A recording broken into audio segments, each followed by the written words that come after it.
Doctor Zakir Naik صاحب کے حالیہ پاکستان کے دورے میں کویسچن آنسر سیشن میں ایک آدمی نے ان سے یہ سوال پوچھا کہ میں پچھلے 4 سال سے اسلام پریکٹس نہیں کر رہا، لیکن میں پھر بھی خوشحال زندگی گزار رہا ہوں اور سوشلی بھی میرے جو ایٹیکیٹس ہیں ٹھیک ہیں اور میں ایک اچھا انسان بھی ہوں، تو اور میری زندگی میں بظاہر کوئی پرابلمس بھی نہیں آ رہے، تو میں یہ پوچھنا چاہتا ہوں کہ دین کو کیوں فالو کروں میں؟ گویا کہ دوسرے لفظوں میں وہ یہ پوچھنا چاہ رہے تھے کہ میں دین کو فالو نہیں کر رہا، اس کے باوجود بھی میری زندگی پر کوئی اثر نہیں پڑ رہا، بلکہ میں ایک خوشحال زندگی گزار رہا ہوں۔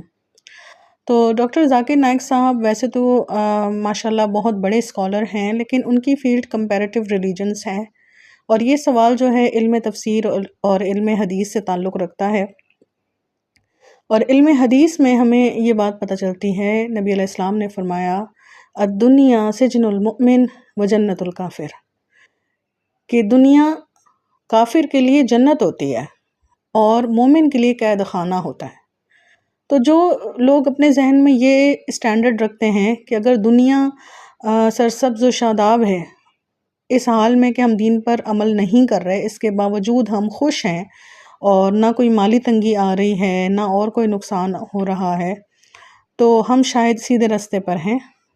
تو وہ اس حدیث پہ غور کر لیں کہ یہ اسٹینڈرڈ ہی قرآن و حدیث کی روح سے غلط ہے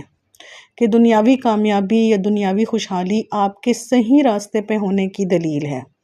ایسا نہیں ہے، بلکہ جو مومن ہوتا ہے، جو اللہ کے راستے پر ہوتا ہے، اس پر تو زیادہ تکلیفیں آتی ہیں، زیادہ آزمائشیں آتی ہیں۔ تو یہ کہیں بھی نہیں کہا گیا کہ اگر آپ دین کو فالو کریں گے تو آپ کو کوئی تکلیف نہیں آئے گی، کوئی مشکل نہیں آئے گی، یا جو لوگ دنیا میں عیش کر رہے ہیں تو وہ سیدھے راستے پر ہیں۔ تو یہ دونوں باتیں ہی غلط ہیں۔ آپ کا دنیا میں خوشحال ہونا اس بات کی دلیل نہیں ہے کہ آپ سیدھے راستے پر ہیں۔